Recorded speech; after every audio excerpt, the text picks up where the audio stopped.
the usual. Yeah.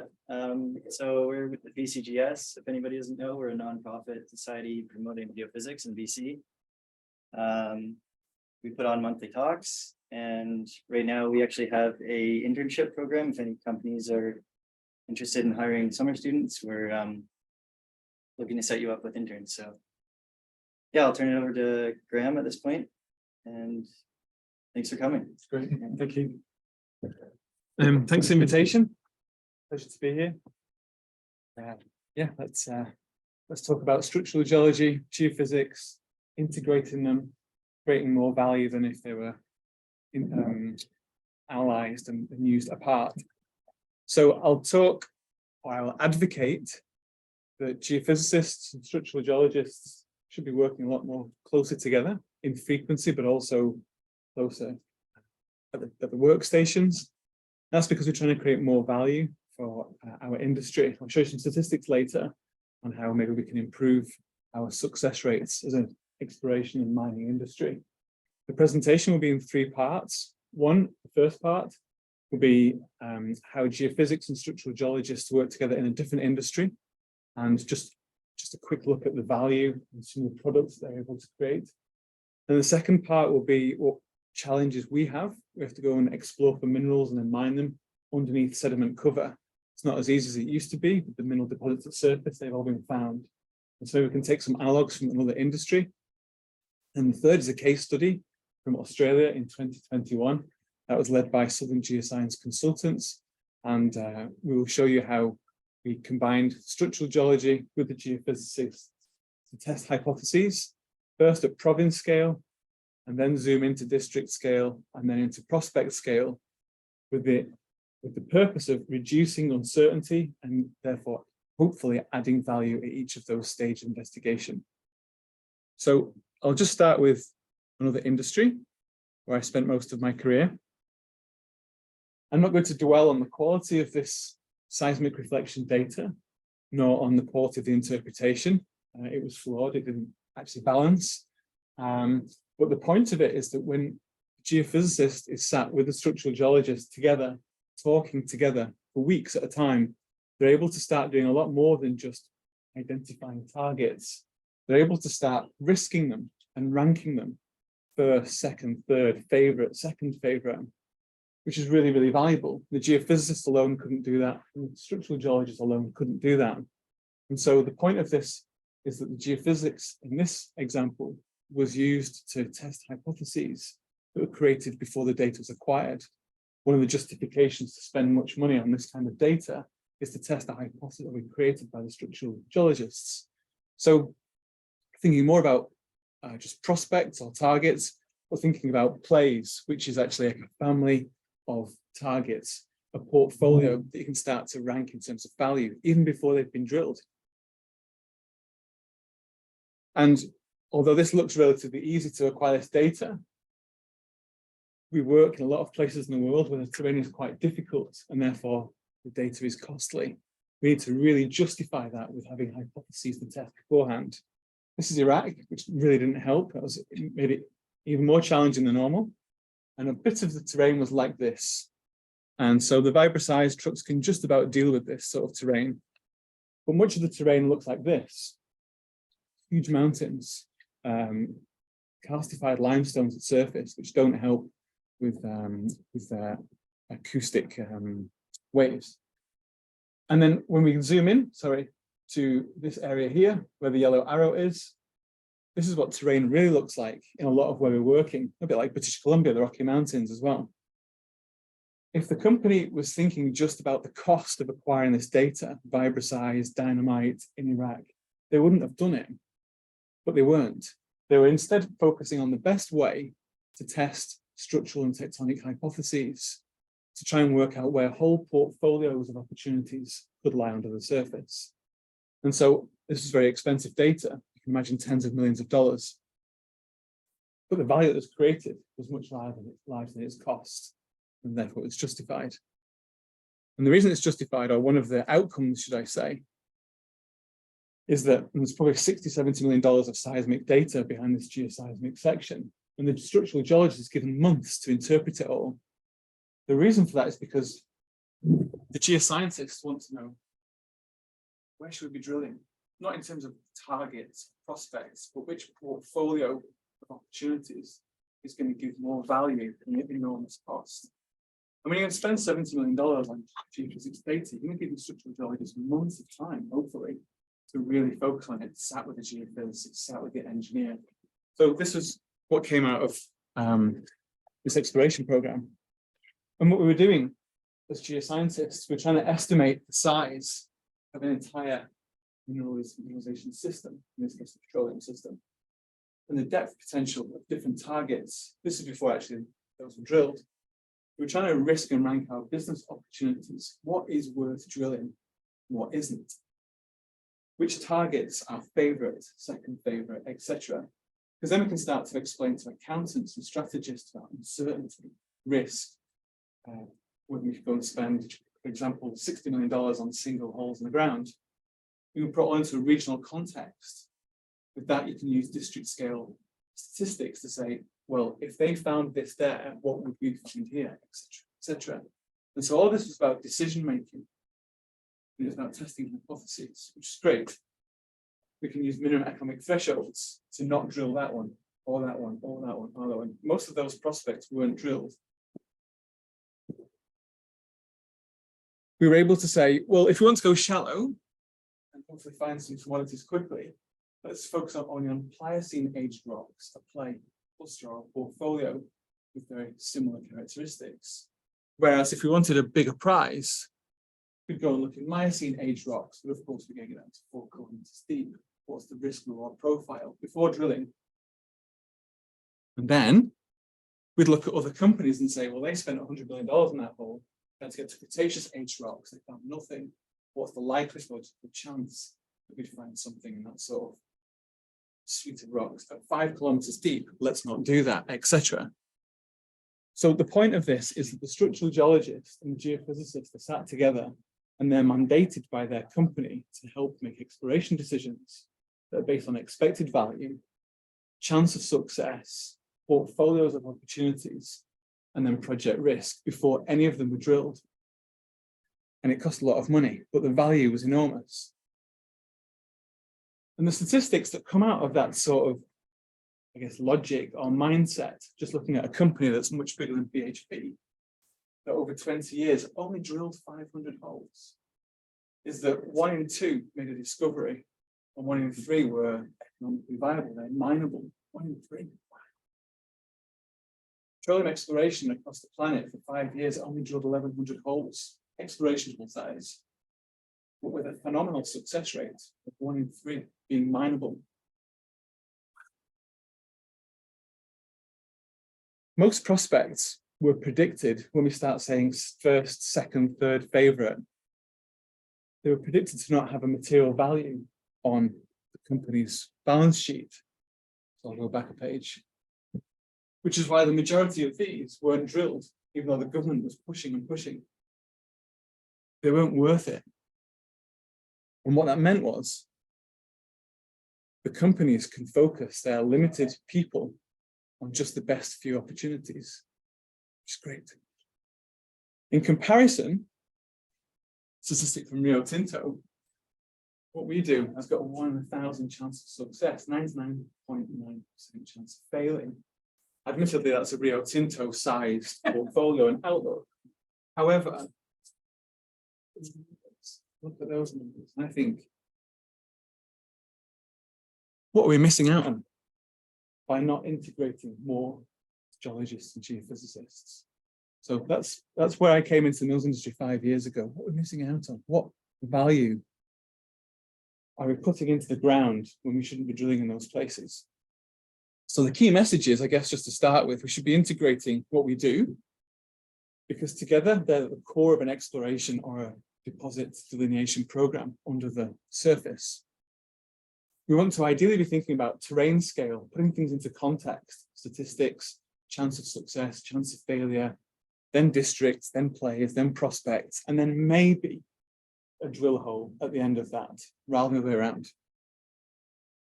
I think mineral exploration and mining, we're not integrating fully what we call standard disciplines. And therefore, we're not getting enough value for all our costly data. And I think we should be able to refocus from things like, could there be a deposit here, which is what a lot of our industry thinks, to could it be worth enough to continue even thinking about it? And therefore, hopefully, thinking about what is more likely to succeed in other projects before we go drilling, long before we go drilling. We want to quickly know what does not viable look like, even before drilling. And then we can say, well, let's ignore that 95% of the targets and just focus on what's worthwhile. And I think now that we've got to go underneath sediment cover deeper than we have done before, we need to be able to test not just prospects or targets, but the system, the mineralizing system, which they're formed by, and deposit types. So we can start to forecast better what's between drill holes, like we saw in that geoseismic section, and then start designing an appropriate combination of geophysics and structural geology, not based on cost, but to test value and to test hypotheses. So I guess that's my key message. What we want to be able to do is increase our chance of success now in the next generation or two, as we need to go further underneath sediment cover. In terms of critical minerals, as an example, we need to find more copper in the next 25 years than been mined in the last 5,000. We need to increase lithium production by 1,000%, ideally by yesterday. So we really can't be doing this 1 in 1,000 style anymore. This diagram shows, over the last 6 or 7 decades, how discoveries are being made deeper and deeper. And admittedly, it's quite a simplistic color scheme, but we're now having to go down to sometimes 600-700 meters to make discoveries, which means more possible outcomes, which means more uncertainty, more, I don't know what's going to happen, which means we need to be thinking about an exploration approach focused purely on uncertainty and how to reduce that rather than drilling, not getting what we want 99% of the time. So one way of doing that would be to build and then rank projects pre-drill using a mineral system approach, which we've seen in the literature over the last 5 or so years. We can think to ourselves, a mineral deposit is just one part of a large predictable system. It's just one focal point where a series of essential processes and ingredients all came together at the right time in the right order to create a mineral deposit. And so we can start thinking about a province scale. Where would these processes have happened and overlapped? And then a district scale and then a prospect scale if it's worthwhile. And the reason we should be doing this, I think, is to be explaining and reassuring our stakeholders that we've done our big picture homework. We're not going to go drilling with only a 1 in 1,000 chance of generating a revenue or a profit, should I say. What we want to be able to do is use this mineral system approach that we've read about in literature and turn that into a targeting approach. So what we do when we talk about mineral systems, we say, let's do all our research, start saying, where could there be a copper deposit? How could it have formed? But we need to make money. So we need to convert that into what data are we going to acquire in combination that's the most appropriate to test the hypotheses that sometimes academics, sometimes in industry we're building over here, ultimately to make money. So the basis of building a mineral system, like I showed in that geoseismic section, a whole portfolio of opportunities, is to be thinking about tectonics, at a smaller scale, structural geology, stratigraphy, and then how mineralization could have happened. So this is the building the hypothesis stage. And then just because of my biases in the industry I used to be in, we then use geophysics to test those hypotheses, and then maybe, only maybe, go drilling, where over a very small geographic area, there's a high risk of losing a lot of money. So that's the relationship that I've been taught and worked in, where structural geologists build hypotheses, ideally, and then the geophysicists help us to test them, and then iterate them, and then collect more, and then iterate them, etc. So my career before minerals industry was always that the geophysicists and structural geologists work together at the same workstations, and I think we could all do a lot more of that. What we're trying to do is get to a business decision. What is the favorite prospect? What's the second favorite? The third favorite? We want to rank them like horses in the race that hasn't run yet, because we haven't drilled the prospects yet. We haven't determined if it's viable mineral deposit there yet. That's an unknown future outcome. So we want to use these types of hypothesis building, this type of testing, to get an idea of whether we've ranked our opportunities in the right way or not. And that's how we can say, well, if it's not the favorite horse, why would you put your money on it on Saturday? If it's only third favorite horse, why would you put your money on that as well? And that's what we're trying to do with geophysics and structural geology. So make sure we've ranked our opportunities the right way to decide on a drill or exit decision very quickly. I'll give a case study example. This is 2021 in Australia, led by Southern Geoscience Consultants. What we did, we went and helped a client in the Staveley-Stowell region in Victoria in Australia. And we wrote a proposal saying, what we'll do is not just generate targets and go drilling geophysics. Instead, we'll work through building hypotheses and uncertainties at this scale, testing them, and then to a smaller scale, and then to a smaller scale before you go drilling. So I guess putting the petroleum logic into practice. This is a really large exploration area, gold as well as copper, but the maps were 20 years old and the last major discoveries were made in the 1850s. And so we were thinking, could we rejuvenate, I guess, that search space? There was the Stowell mineral corridor, which is mainly gold, on the eastern side of this diagram, which is an emerging region because these historic gold mines haven't had modern techniques. And there were no red flags when we did our strength information analysis. And so we thought, can we rejuvenate this old space, either find more gold deposits or maybe some more of those Mount Ararat type copper deposits. Then there was the Dryden-Staveley belt on the left-hand side of the diagram. Just here, the mouse is slow, apologies. Which is a completely frontier region for either gold or base metals. There were several mineral plays which we identified and taught the client through what play analysis meant, portfolio analysis. There's very little drilling, just a bit of inferred resource. And so we were thinking, hey, could we open up a new search space of 1,000 square kilometers for the client? So here's the client, Battery Minerals. So thank you to them for letting us show this today. They had a focus on an exploration program where they really tried to understand underlying geological processes, not just identify targets. So it's a really good client for us to work for as well. Really enjoyed that. They wanted a look back analysis, which I think all companies should do. What had been found in the past, what had succeeded, but also what had failed in the past. And they wanted to know that up front, which is great. When we helped with the geological framework, a lithostructural interpretation, and then at the end generated just some targets. So that wasn't, I guess, our first or dominant aim. And obviously thank them for letting us share this. So the first thing we wanted to do was to create structurally and then test using geophysics these terrain scale hypotheses. Should they be in this area or not? What's been found in the past? Is it worthwhile identifying something to drill? And we also wanted to start by just saying, can we do something better than these kinds of maps? Because this is all that was available to us. And whilst they give us some sort of good ideas about tectonic areas, as an exploration manager, how do you hold this in the field and say, this is the right place to be?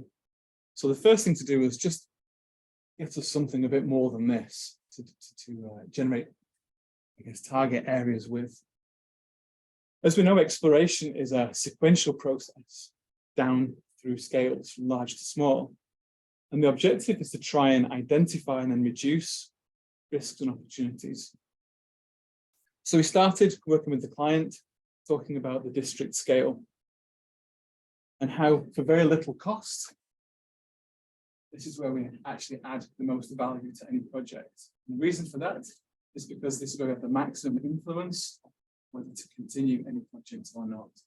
So we wanted to build and map with geophysics and structural geology to make sure that they knew they were in the right district, first of all, show their investors they've done their homework. And again, just to iterate, 1 in 1,000 chance of success. We wanted to tell and help the client say which 10% of any opportunities were worthy of taking any further, because they're not going to have time to review even all the targets that could be generated in their area. So the first thing we did, the look back analysis. We wanted to QC the historic interpretation. This is a map of the area made 20 years ago. This is a cross section of that mapped area using geophysics and subsurface, which is interesting. You can see that it's dominated by some sort of thrusts or lineaments, they were called, and there was some vertical exaggeration. Is this really what we're going to be using to go targeting? And of course, it didn't honor the fact that we'd done some homework and learned there was a strike slip system in the area and this plate tectonic boundary. So we knew that we'd have to change that straight away. We also knew this isn't what a folding thrust belt looks like. This isn't what granitic plutons do.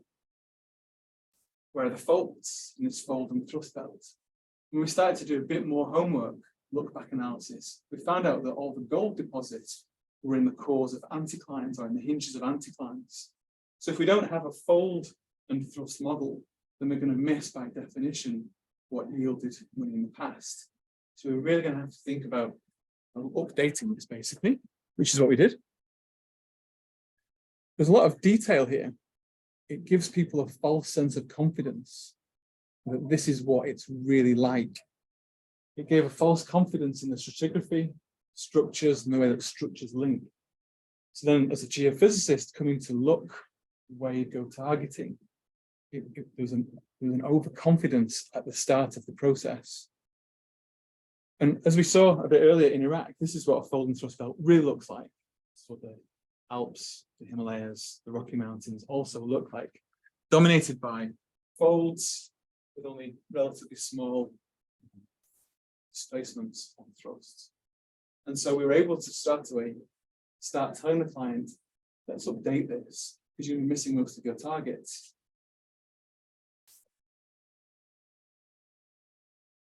So we were able to use airborne gravity and magnetic data, which was already available, but was then reprocessed to start making realistic structural maps. We were able to do, as you can see there, start creating domains of different rocks, which later will start doing domains of different target types. And so that's the sort of product we were able to give on that regional scale. We were able to bring in tectonic extension, which happens after folding thrust belts start gravitationally collapsing. Folding, we were able to map those using geophysics. The domes caused by those igneous bodies, put the strike slip in, etc. It may not be right, but at least it was starting to become valid. And so the client could say with validity that they were in at least the right area with the right sorts of hypotheses. And there's always a really pedantic structural geologist, and of course that's me. So I insisted that we use international standard symbology rather than just our own kind of symbology, which you see a lot in our industry. So we were happy then to be able to combine results of the geophysical interpretation with something that we can publish straight away. Again, help the client with their credibility. We wanted to make structural cross sections across this area. And you need multiple working hypotheses because there wasn't very much information and we hadn't gone drilling yet. So the idea that, well, this is what I think would be very different to Luke as an example in the interpretation and a different opinion. And so we want to make sure that all of that variety and also randomness and bias are captured because we didn't have very much information to say it's going to be this style of geology rather than that style of geology. We didn't have any certainty about deposit sizes or geometries or depths. And so it would be wrong to say we knew that. We want to be realistic about how little confidence we can place in our interpretation, not how much, but how little, because we knew so little, and based on resolution. So we started to think about, in the Dryden belt area, what could the structure be? We really didn't have enough information based on looking at that. So we drew what could be a syncline, what could be an old extensional system, or a strike slip system. And the reason this is important to do was because these would have a very different deposit type, different deposit size, shape, risk, uncertainty. And since we couldn't say which one we believed, and of course we always present at least 3 working hypotheses, now we've got something to test when they go spending more money on finer resolution geophysical data. There was radiometric data available, and the client was looking for gold, copper. It was maps, very colourful, very stimulating, very attention grabbing. Maybe they're useful, but maybe not. So we have to do, again, those sense checks on whether we should be using these all types of data. This is farmland with meandering river systems, with granite plutons on the tops of the hills. What you can see here is potassium flowing down the hill off the granite. So we knew that we shouldn't be really using this to look for gold. Why would that look for gold anyway?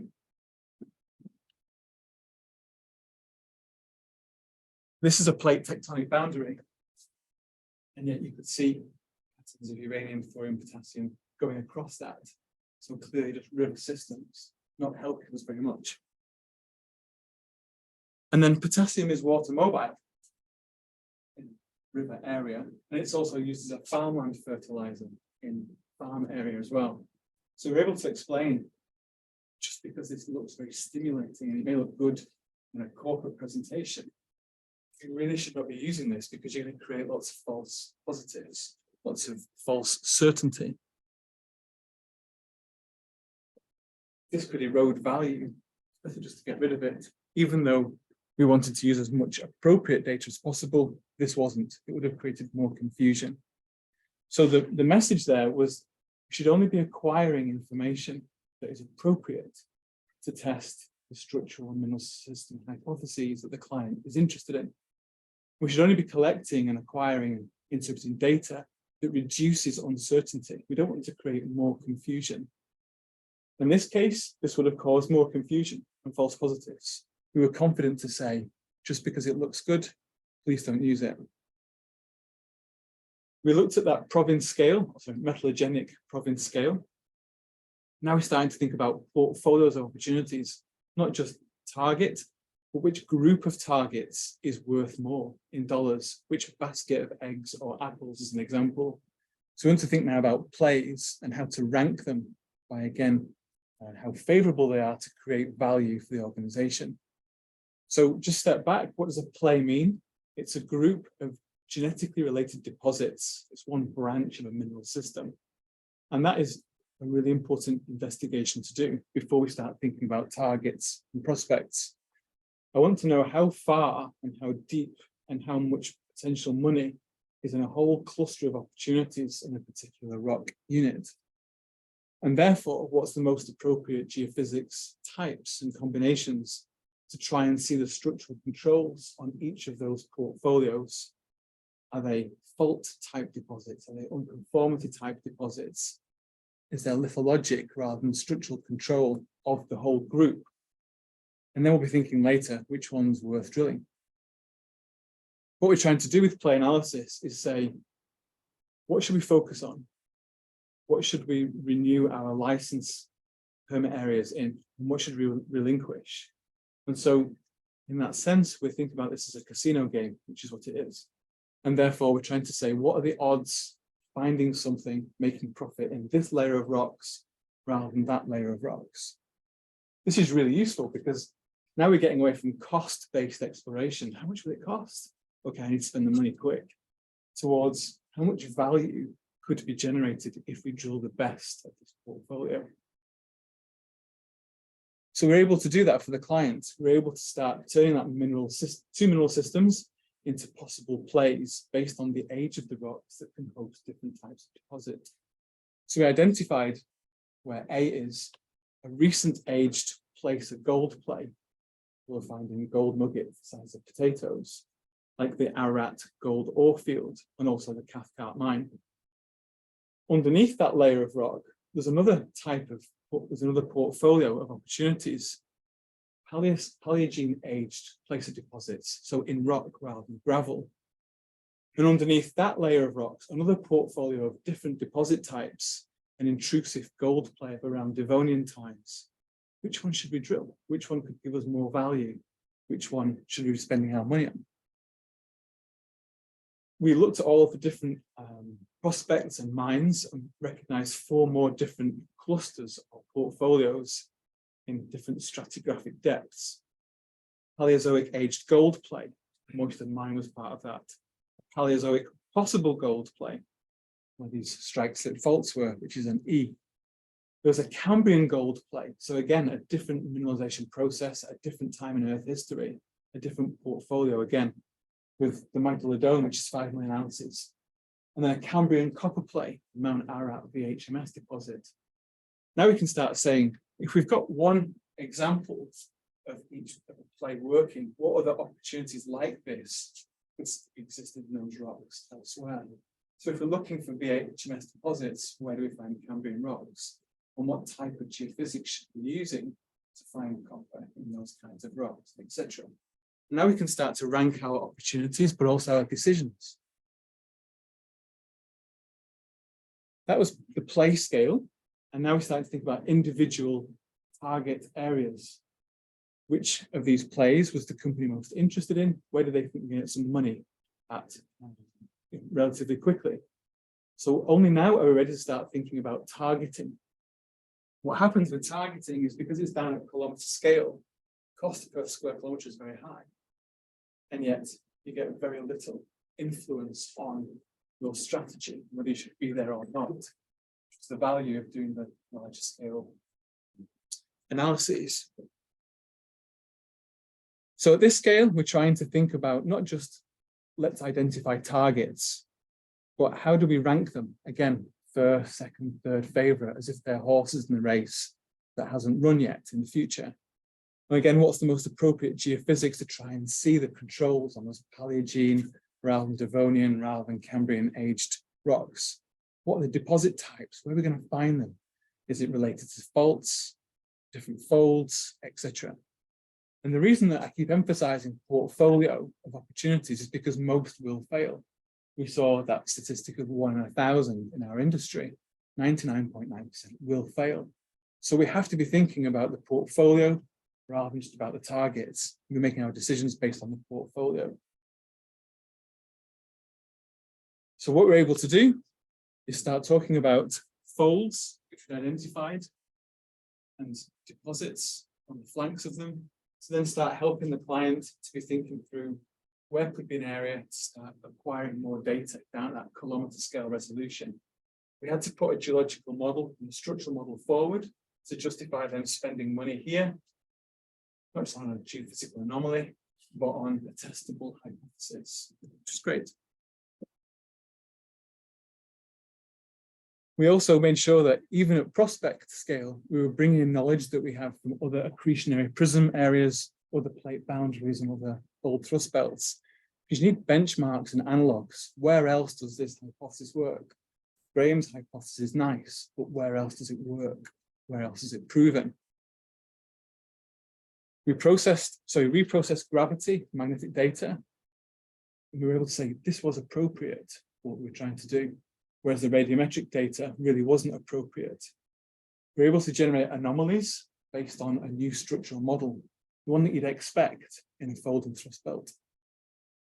And so we're able to say to the client, it's possible the Ararat VHMS deposit continued over the top of a laccolith. It may therefore not have been eroded in this location. And luckily, it's just inside the licensed area of the company. So we've gone through the regional scale, the district, portfolio, and down into the targeting area. So recommendations, I guess, to our industry. The reason that we collect data is just to test our success case hypothesis in our structural model and our geophysics. We want to be able to use the right geophysics to narrow an uncertainty range about what might be down there underneath sediment cover. Before we go drilling or getting high resolution data, there's a wide range of uncertainty what will be hundreds of meters beneath our feet. And we're collecting data to reduce that uncertainty range. Which means if the data doesn't reduce the uncertainty range, by definition, it was only a cost. And if it widens the uncertainty range, then by definition, it's created more confusion. So we always want to make sure that we're getting the right data or combination of data types that will reduce our uncertainty, the number of I don't knows we have about the subsurface. That's the type of data we should be acquiring. It's going to clarify our uncertainty range and then hopefully start to help us increase our chance of success. We should always have multiple working hypotheses because usually, at least in an exploration project before feasibility stage, there isn't enough data about the subsurface to say it's this. Nature could have done something else instead, or something else instead. And so we want to make sure that the structural geologists, all the geologists, are making their multiple working hypotheses. And as geophysicists, be asking them for that, know what you're testing, what else it could be, what else it could be. What we want to be able to do for our clients or our employers is say, are we on the success case path? We want to find that out as quickly as possible at low risk, at low cost. So just a sense check. The next piece of data you're thinking of acquiring or the next project that you're going to start working on, will acquiring that data reduce the range of uncertainty? Have you clarified what that range of uncertainty is? And does it help you to quickly say we're on the success case path rather than the failure case path before we go spending many hundreds of thousands of dollars per square kilometre on drilling? I think mineral exploration can be more efficient, and that 1 in 1,000 chance of success it really needs to be. Otherwise, people will continue to put money in Bitcoin rather than into our industry because they get higher returns. That's the reality. So let's make sure that we integrate appropriate geophysics with an appropriate structural model about the mineralization that we're looking for. So in this case, yes, to reprocessing aeromag data, building golden thrust belt model. And in this case, not using the visually more appealing radiometric data in farmland in river areas as the example. We want to be able to efficiently map not just targets, but plays, but also the entire mineral system and generate drill-worthy opportunities in a portfolio, rank them, as they're horses in the race, rank them by their potential to create value on the balance sheet. And only then go and drill best few opportunities. So that's all I have to say. Thank you for the invitation. Happy to have more discussion. It's a workshop after all. Please feel free to take this sort of conversation starter. And, let's see what we can discuss in the next few minutes. Thank you. Thank you.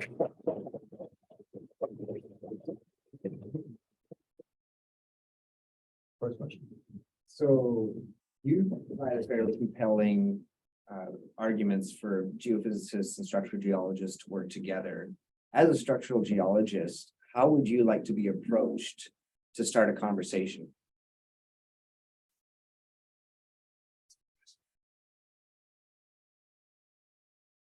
Or would you like to do the approach? I think that's a two-way, definitely.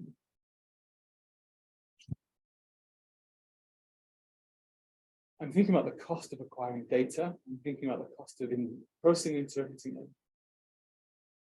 It would be great to be in the conversation to say, why should we be doing this in terms of value creation and ranking the portfolio? So I think it would be great.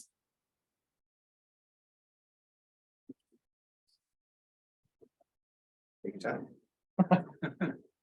Let me think about it. For example, would it make sense for the owner, which in this case might be you, to actually go looking for consultants, not to collect data, but to have these conversations? Definitely. I'm hoping that I've already preached, but everyone's doing it.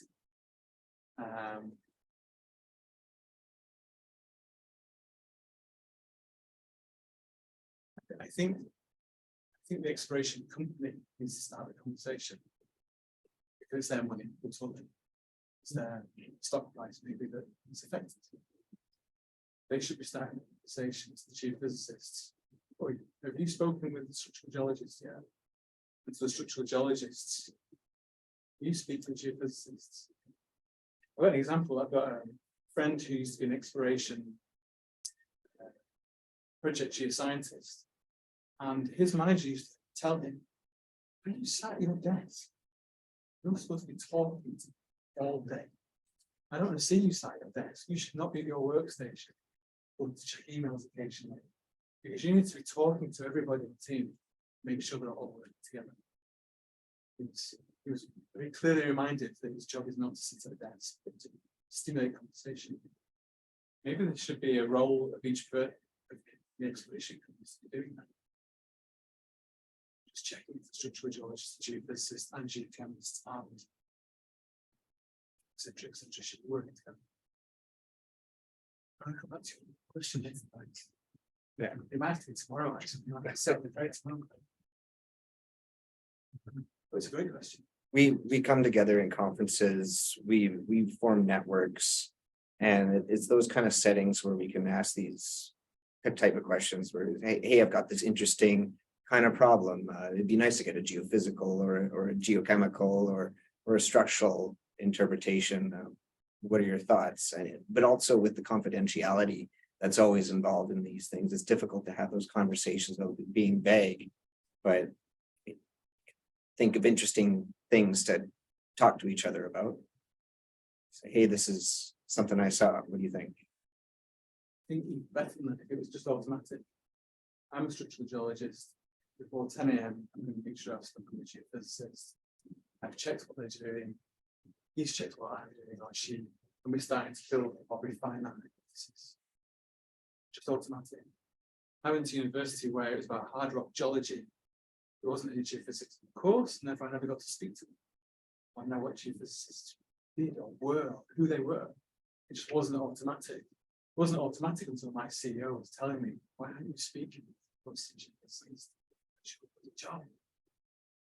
That's really insightful. Maybe at university level, should bring geophysicists and geologists together. Maybe if they're undergraduate projects. I have a comment on some of the stuff where you were using analogies with the oil industry. So something that I find is, and maybe you can speak to this, oil and gas, the mineral system is very well understood about how these deposits form, what the traps are, etc.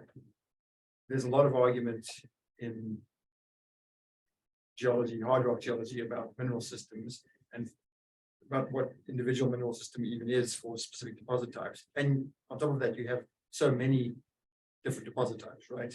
The mineral system for the lithium pegmatite is very different from the HMS, right? And so it gets much more complicated defining mineral system and then deciding how you're going to test that mineral system. So yeah, I mean, sort of how does that link in with there's that extra complication of we first need to know what we're looking for before. So I think part of the problem in exploration is that people just go, well, we don't really know what the mineral system is at all, so we're just gonna go and drill. The other complication is that drilling for oil is very expensive. Like one borehole costs, how much?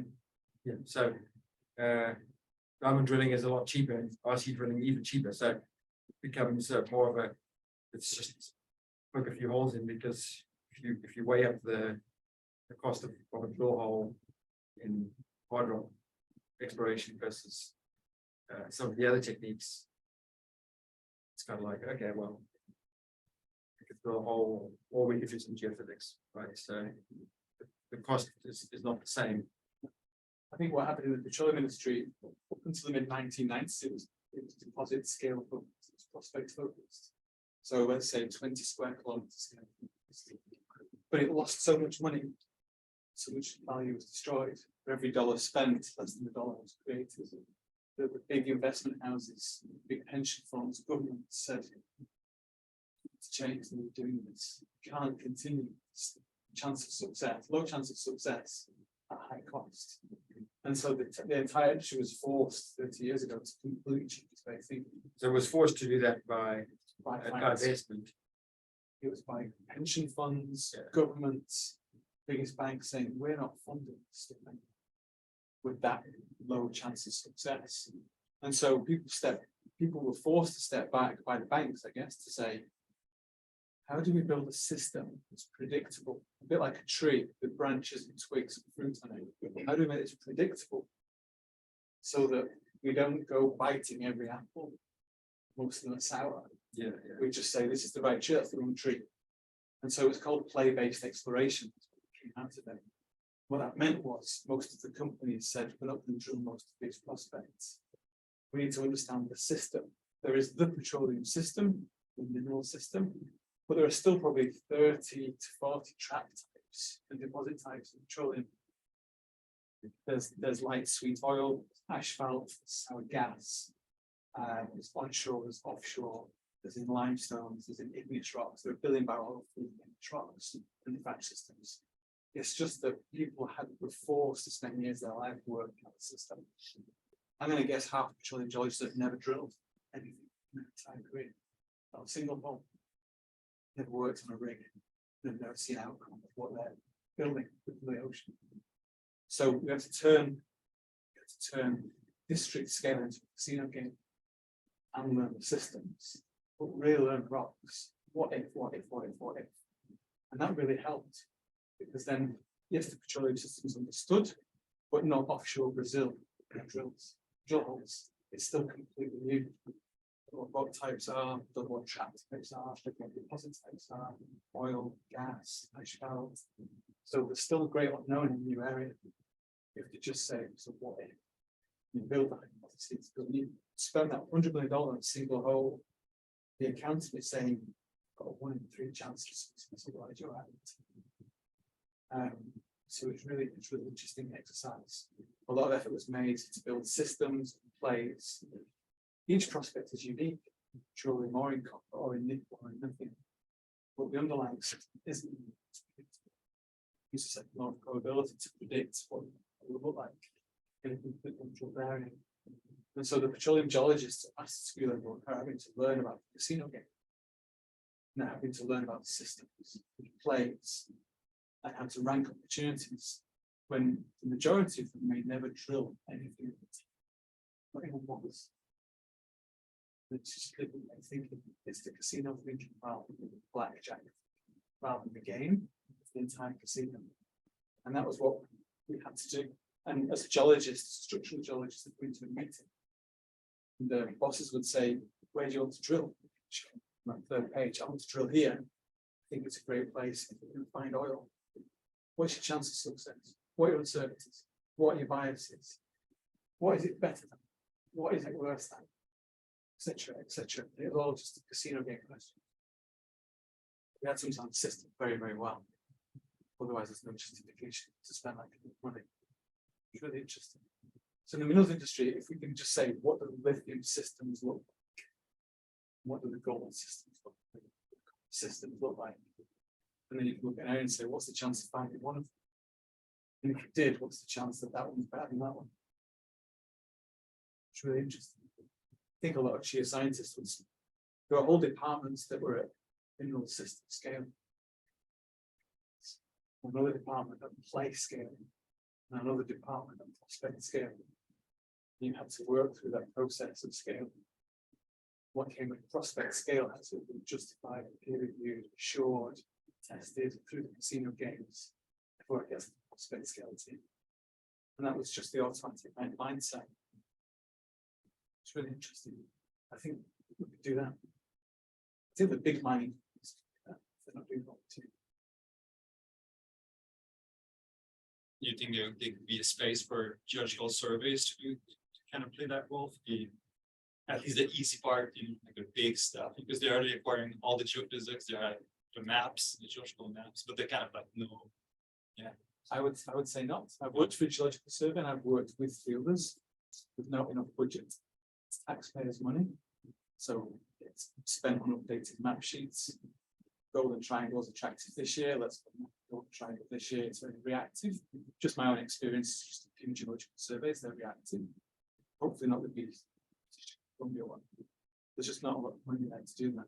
do you think as a body, as all of us it would be an advantage or a world where we'd be collaborating on large scale systems? I'll give you an example of that if you go back to the earlier pages. Just another comment, like the geological surveys, like we see that one case, but if you look at Saskatchewan, they're quite on the forefront for like providing like the entire Alaska model in terms of like geophysically sustained interpretation. I know they're moving into different parts of the province, so I think that there are examples of geological surveys that have an different mindsets. I think Australia, a lot of them are providing models as well, like large scale models. So there is a change for some of them, but it's not significant. I think you're right. It comes down to funding, doesn't it? So the Geological Survey of Western Australia has got enormous amounts of money, much more than even medium tier mining companies do. And so yeah, they can do that. So the Geological Surveys they don't have very much, and therefore they're just reacting to whatever policymakers want at that moment. As an example, this was the seismic data for how many companies here? 2, 3, 4, 5 different companies, each spending tens of millions of dollars on seismic data, and then publishing some print, giving it to governments, making it publicly available, and also at least in their corporate presentations, making not just sketches like you see about really detailed, accurate images. So this was me stitching together the seismic by different companies, and then spending 3 months interpreting it. And the company gave me 3 months to interpret it. When you've got $50 million of data, you might as well spend 3 months. The CEO just told me and my colleagues, bring along and let him get on with this. And that was something that I see a lot in our industry as well. Industry.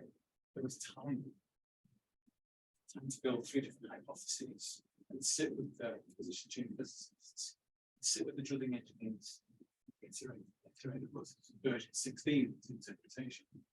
That was really important. But it helps us to say we can't drill any of those many targets because they wouldn't be valuable enough. So we didn't hold down and drill.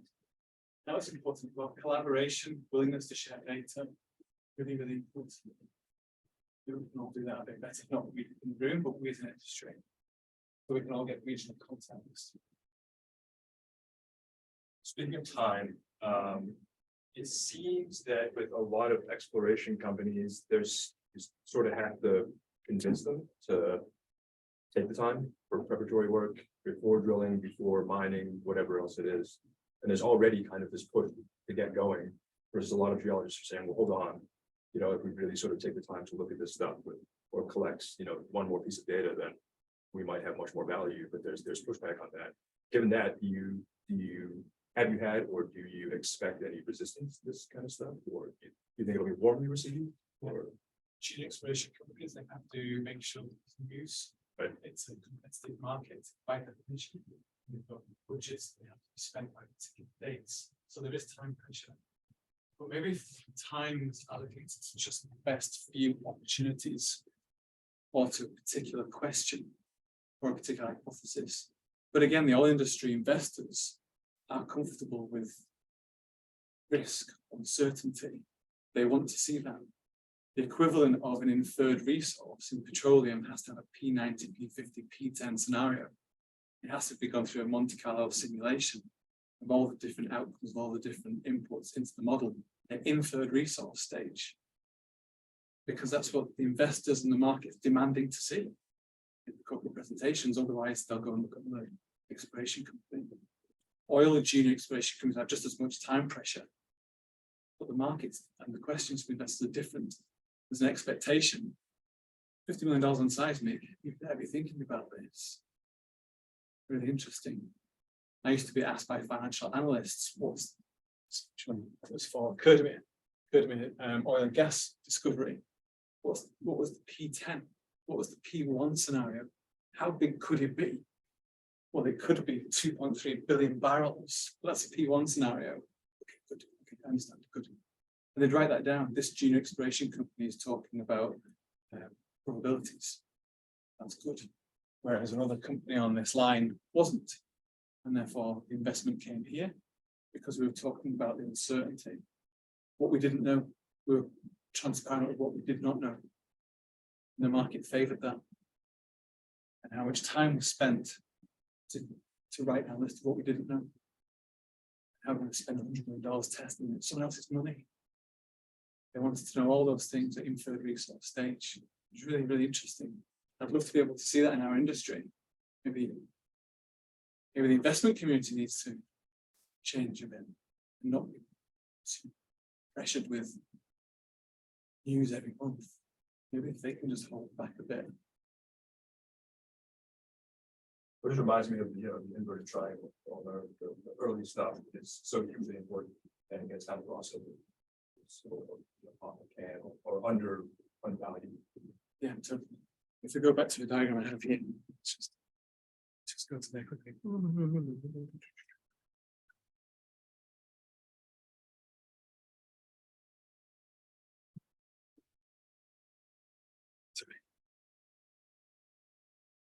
That's where you have the most impact on creating value.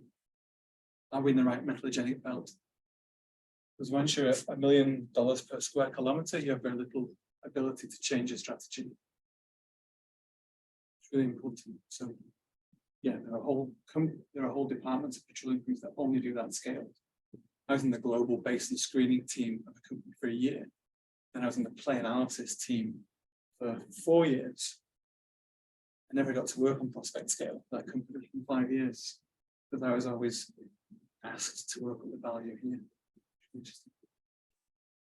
I'm going to have to run and get my plug quickly before the laptop fails. 1 second.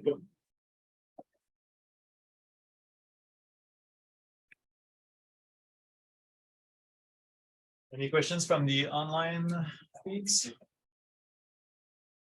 can unmute yourself and ask questions.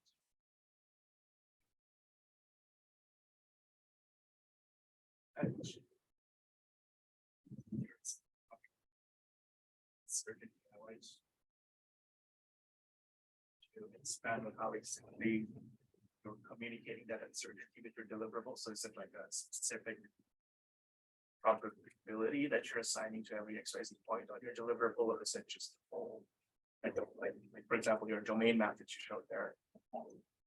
Do you assign that this is my confidence with this whole domain map, or do you assign a specific confidence level to each of those subdomains, sort of say, like how exactly is it? Yeah. Start with bias. What am I biased towards or against? What do I like and not like in the literature, the data, the model? What do I believe and not believe? And list them on. What am I prejudiced by? My professor taught me this. I read this book last week and I now like that book. And then you can start to say, how does my head behave? And then you can start looking at the data and saying, now what am I sure about? Certain. What am I not sure about? What am I uncertain about? Then I write down a list of my uncertainties. I'm not certain about this. I'm not certain about this. The rocks, the limestones, the vein systems, the faults, where the data was acquired 30 years ago, processing, it's available to talk to anymore, etc. And there's so many uncertainties. Then you can say, this is how wide my range of uncertainties, this is how many I don't knows I have. And then we can start to use probability to quantify those I don't knows. I think there's a 20% chance that could be limestone before we go drilling undercover. I think there's a 30% chance that that isn't this or this is that. And then start to put a general number on my uncertainties. Then we use uncertainty to define risk or opportunity. Probability goes into the risk opportunity equation for expected value as well. And then start to think about an expected value. And then I start to say, so what's worth my time before Friday or the next 3 months? What's worth these $50,000 of our company's money? So bias, to clarify your uncertainties, to define probabilities, to then put a number to risk or opportunity. Before you go drilling. And it sounds like that's even before you start processing the data, or even first. Totally. I think there's two components. There is the rocks, so there's the geology and nature where it did rocks, limestone, veins, gold, copper, etc., fracture systems, and there is what my head does: bias, certainty, probability, risk. They're all states of mind. And so I need to understand what my head's going to do with this data and this geology, as well as what the geology shows. That's the standard way I would do it. Yeah, so that process of going from sort of soft uncertainties and biases and that to actually numbers, that this is 20% chance that this is a limestone. That's kind of a leap. How do you do that? By looking at the data you have, looking at the data that you don't have, because it isn't there yet, and just starting to assign reality checks and uncertainties. Use statistical data from across the district to define a P90, P10 success rate, or deposit size, or grade, or tonnage across the region. So you need to do a look back analysis, get all that data together. The golden triangle has been drilled, I don't know how many thousand times now. Let's start building, using that population of data, what this deposit size could be. We haven't drilled yet. What's its P90 size? What's its P10 size? What's our minimum economic threshold? And where does that sit on the P90 to P10 range? Nope, it's not worth drilling. Next. I think the oil industry has some standardized tables for assigning probabilities to certain outcomes based on certain data. It's already, but I've never seen anything like that in mining at all. Yeah, completely standardized, because you need everyone to do it the same way. Yeah. Because you need to be able to compare and contrast companies. Financial analysts want to compare and contrast our companies. You need to be able to do performance tracking. This is what we said in 2017. Now that we've drilled it, were we right? What was it like? So we want the performance tracking element as well. So we have to all do it the same way, because our biases are all so wide in range. You and I have different professors, different universities, different countries, read different books, do different projects. Everything about us is different until half an hour ago when we came into the same room.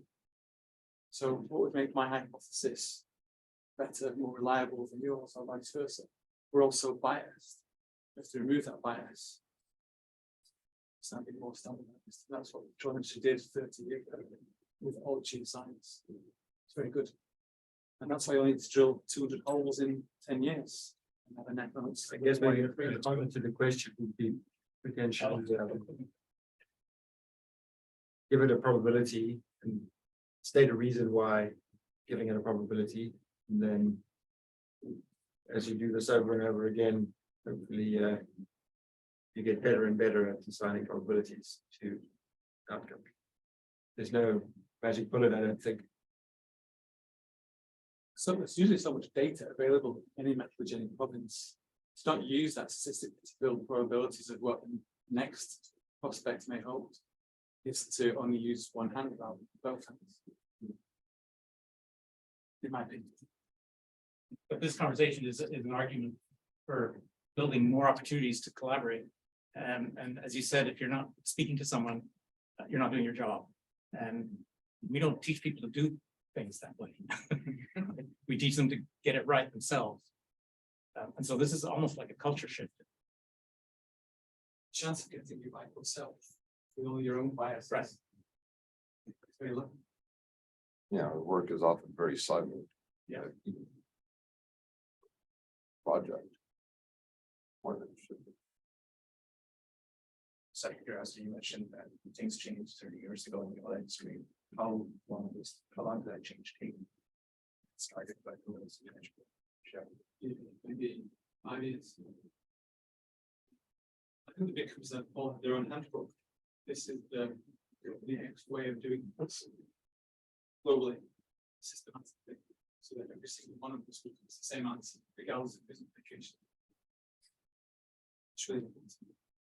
Maybe it took a few years to accept that. It took a generation of acceptance, but now it's taught masses to do it. So it's right at the foundation of the industry. Another company I worked for would only give performance-related bonus based on how you demonstrate, how you mitigated your biases. There is no bonus for finding commodity. There was no bonus for bringing in certain new clients. it was mitigating bias. I did this to make myself even more objective. Take away all my prejudices, beliefs, likes and dislikes. And that was the only way to get a performance-related bonus. And that made the company very transparent, and it made everybody very humble about how little they knew about the substance.